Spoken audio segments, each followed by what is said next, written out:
Yo, yo, yo! Welcome back to the MMA Short Show. As always, your boy, Stephen Moustaris.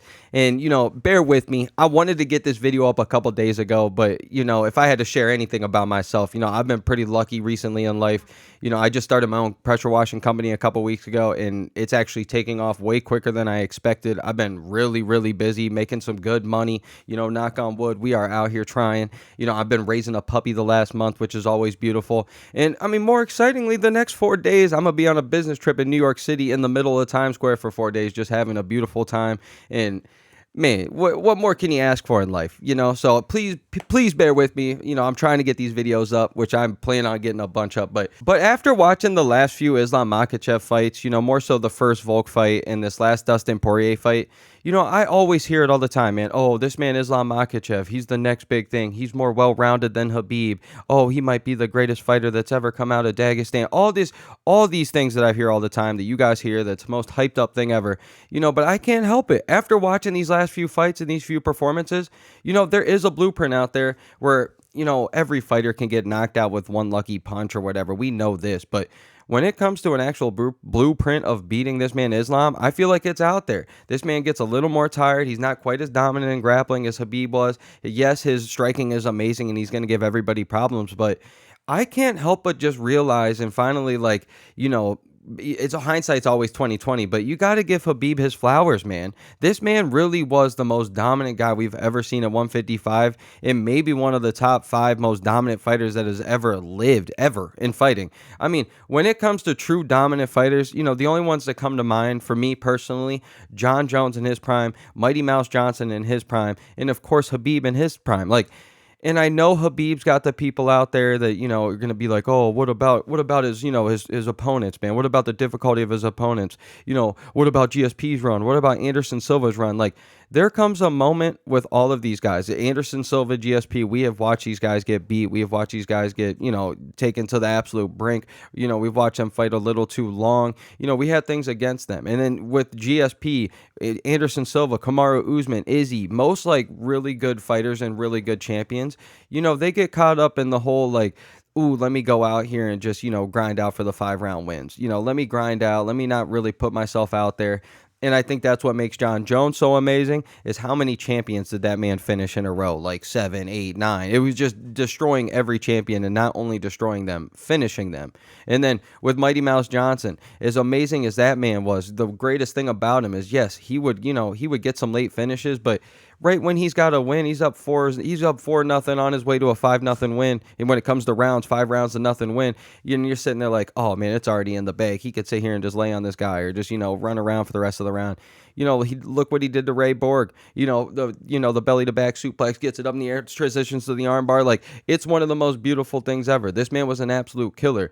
But when it comes to Khabib, I've always been a believer. It was right after the whole Conor and Dustin fight and when he was going into the Justin Gaethje fight.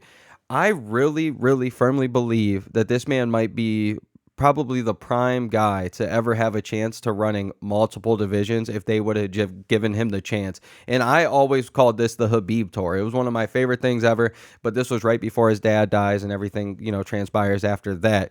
But the way that this man dominated people, the way this man finished people, the way that he was talking shit to people and talking to Dana and talking to everybody during these fights, everything about Khabib, the most dominant guy I've witnessed when it comes to this 155 and when it comes to Dagestan, and more so when it comes to just one guy having one great skill and, just taking it to the absolute max, it's Khabib. I know Islam's more well-rounded. I get it. But Khabib was so dominant in grappling and such a competitor that this man, it blows me away to watch him. But let's look back. Let's look back and you guys tell me. We know that John Jones is dominant and all these things, but he was already at 205, and let's be real, all he had to do was go up one weight class because that's all they have is heavyweight. He can't run multiple divisions. He's not going to suck down to 185. Mighty Mouse might have been able to get that 135 and maybe 145, but I swear at 155, and then 70, 85, these guys are going to be way too strong for him.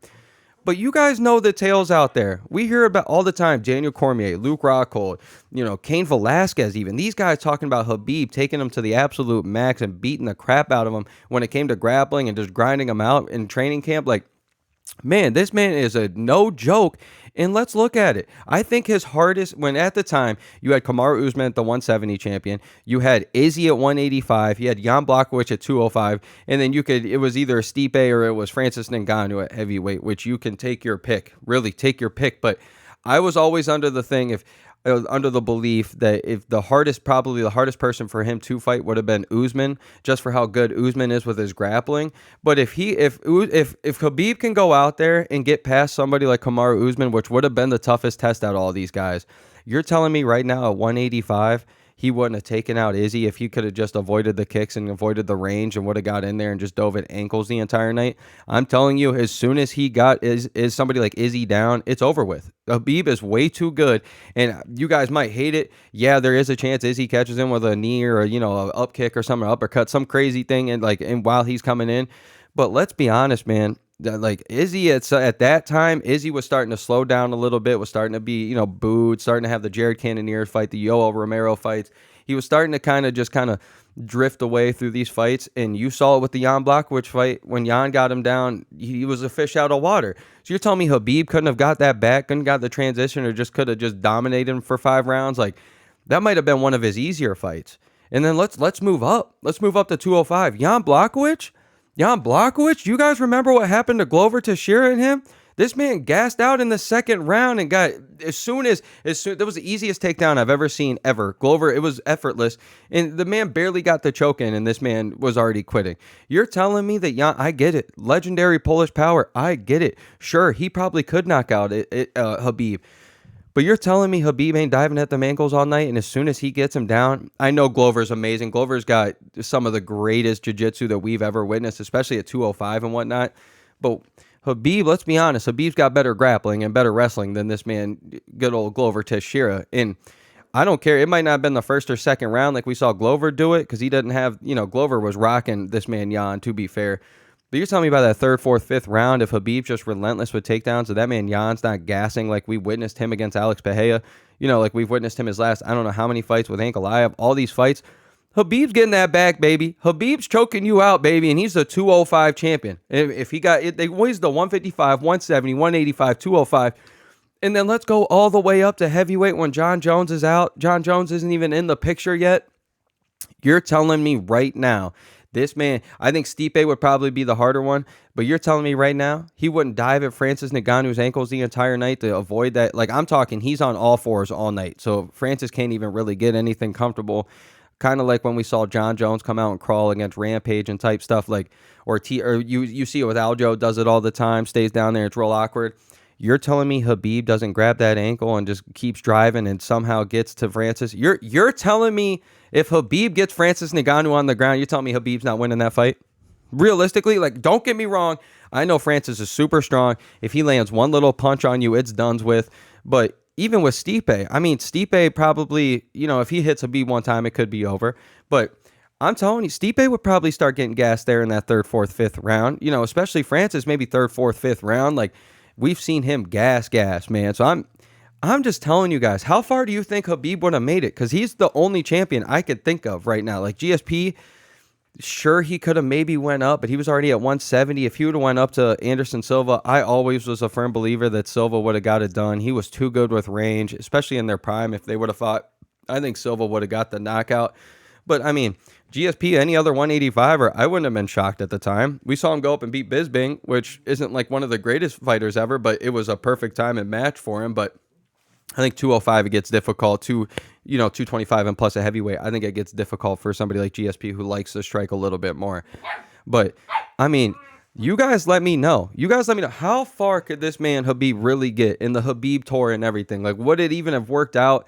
And I know it's all hypotheticals, but I'm a nerd. I love this stuff. I love thinking about this stuff, and I can't help but think about it after watching this man Islam and everything that he's done. But as always, your boy, Steven Moustaris. I got to go get a haircut. I got to pack. I got to do all these things because I'm leaving in 10 hours or something. So as always, your boy, Steven Moustaris. And let's go, baby. Let's go.